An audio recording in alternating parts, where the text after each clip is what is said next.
Um, obviously a very odd game. Um, as you look across the stat sheet and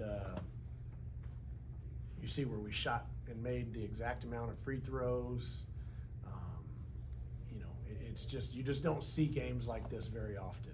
And, give Coach Hurley and his team credit. They battled really, really hard today. They're obviously undermanned in terms of their roster. But with that being said, I thought that our guys played really, really hard as well. And, I'd like to think that we're building a little momentum as we've won, 2 out of the last 3. So should have an exciting game, hopefully, on Wednesday in Fort Worth against TCU. But we've got a lot of things that we learned today that we've got to clean up. Pat, with a boo and foul trouble, just kind of what did it feel like to step into that role and have a good game today? Yeah, I mean, at the end of the day, we all, I think we had a really good performance from our bench in general. With what do we have, 6 guys in double digits, and then most of them weren't our usual leading scorers. So I think we had a really good performance. We shared the ball well. I just want to win. So when something like that happens, and I know that, there's a big shoes to fill, I'm gonna go in there and give everything I got. Brandon, sort of the same thing that Pat was talking about. For you guys to have 6 guys scoring double figures, none of it's the real usual suspects. Just kind of what does that say about the depth of this team? Yeah, that we have 8 to 9, 10 guys that can all go, and we did a really good job sharing the ball today. I think we had 16 assists or something like that. 28. Yeah, 28 made shots. So when you see stuff like that in the box score at the end of the game, you're gonna be pretty happy about it. Arturo, Brandon had 6 assists, no turnovers, played really stout defense all game. Just kind of what can you say about what he does for you guys? He leaves it out on the floor each and every night. He plays both sides of the ball. He competes his ass off. Like if we could all just take that part from his game, I think it would elevate our entire team. Pat, does it feel like you guys are playing better these last few games? Obviously you guys are won a couple now, but just. Yeah, I think we definitely have a bit more momentum right now. Earlier in the season we had good moments, bad moments, and I think that we're starting to take, some of the really good things that we do and string them together. Anything else for the players? All right. Thanks, guys. Thanks, guys. All right, see ya. Thanks. Go Eagles. Fly Eagles fly. Get out of here. Fly Eagles fly. Hope they turn it over as much as you did. I had 2 assists too, Coach. You did. Career high. All right, Coach Lutz. Yeah, Coach, just kind of what I was asking those guys about. For you guys to have 6 guys in double figures and it not be the usual suspects, just kind of what did you like about the team play today?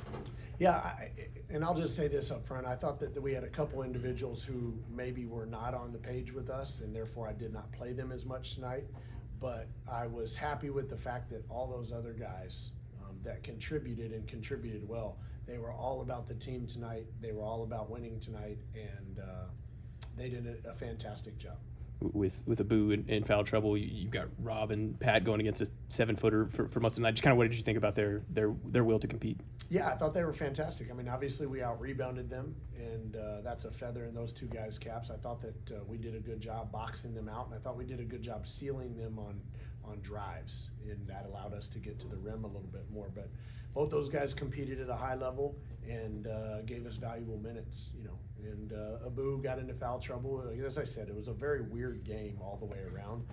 But he's also got to make sure that he stays under control so he doesn't pick up those easy ones that get him to the bench. I mean, you're gonna get a call the other way on you during the course of a game, but let's not compound the problem. Jamiron got going early. Just how difficult can he be for opposing defenses whenever he is hitting the 3 in particular? Yeah, I mean, I thought Jamiron played well, but I was really excited about how well defensively he played in the second half. I thought that he shared the ball and he took care of the ball, especially in the second half. But I've said it all along. I think Jamiron's a very good player and should be a really good player for us for a long, long time here. So I'm excited about him and glad that he played well today. After last season, people probably expect him to have a pretty big role during the season. His points have dipped a little bit. I guess, how do you kind of keep him in the right headspace? Like you said, you play really well defensively, and just to kind of keep him in that space of, hey, when you play well, we can win ball games. Yeah, like I don't. I usually talk with Jamiron about keeping his head in a positive space and being aggressive, and never doubting. Shouldn't be any self-doubt ever with him because he's too good a player to ever do that. He wants to be perfect, as a lot of really good competitors do, and sometimes that works in your favor and sometimes it doesn't. Think about if Jamiron's shooting numbers were just a little bit better, his numbers would be where they needed, where everyone expected them to be. So he's just it's a new system. It's it's a different system.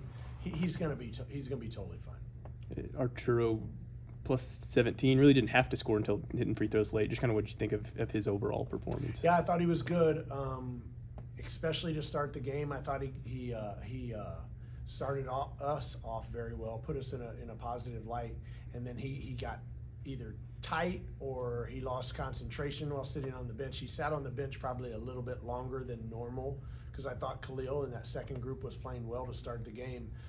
But in the second half, he rebounded from that. He was challenged at halftime, and he rebounded from that. And I thought he played a really, really good floor game. And going off of that, what was your message to the team at halftime? You jump off to that hot start, and then you go into halftime only up 10.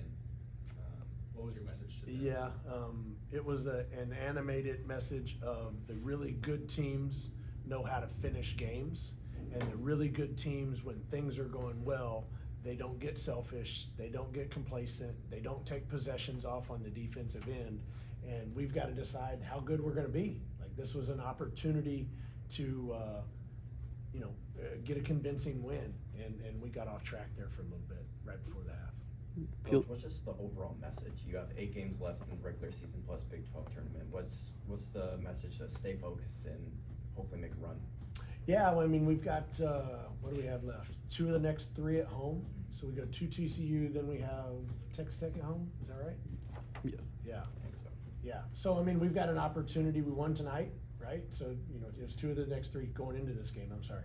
So we won tonight. You want to try and go steal you one on the road. We hadn't gotten us one on the road yet. And then if you can come back and take care of another one at home against Texas Tech, you've won, 4 in a row, 3 in a row, and probably 4 out of the last 6. So that's building momentum. And I think that the guys have gotten better. I think we've become a better team over the last probably 2 weeks outside of the K-State game.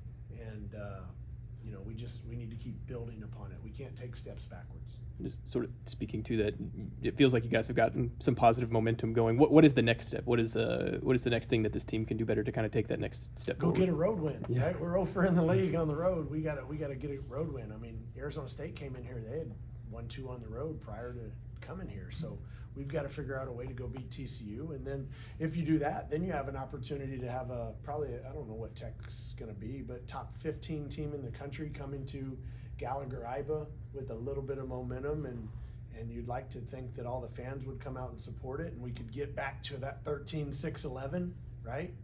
And then win it. That's where you start to show that the Big 12 you're going to be a serious contender. Feels like Pat's maybe played some of his best basketball the last few games. Has he maybe been kind of a catalyst for you guys since that, kind of spurt at the end of January? Yeah, I mean, I think we've had several guys that on different nights have done it, but tonight Pat was great. He was great, and happy for him because Pat, man, he's such a good person, and he cares so much about winning. He really does. Not a selfish bone in his body. But tonight you look at his line, and he made 4 out of 5 free throws, and that's a testament to him because he's been in the gym making 100 a day for the last month. And his free throw shooting percentage was very, very low throughout the majority of the year. So give him credit, man. Give him credit, and I hope he feels good about it. That's what happens when you work hard. You should see the results, and you should enjoy the results. You were joking around with Brandon about the Super Bowl. Brian gave us a stat that the Chiefs are 6-0 on days that you guys play. No, they're 7-0. They're going to win today. 7-0. Stop. Oh, there you go. Okay. Stop. They're 7-0. We're 4-2, right? You got it. Actually, one of the GAs told me that on the way over here. Okay. Yeah, but no, go Chiefs here in about, 2 hours? Y'all let me know how the game goes. We've got to figure out TCU. We haven't played TCU, so we've got to move on to the next game. The Super Bowl can wait. have you ever played on Super Bowl Sunday before? I feel like, Never, yeah. never.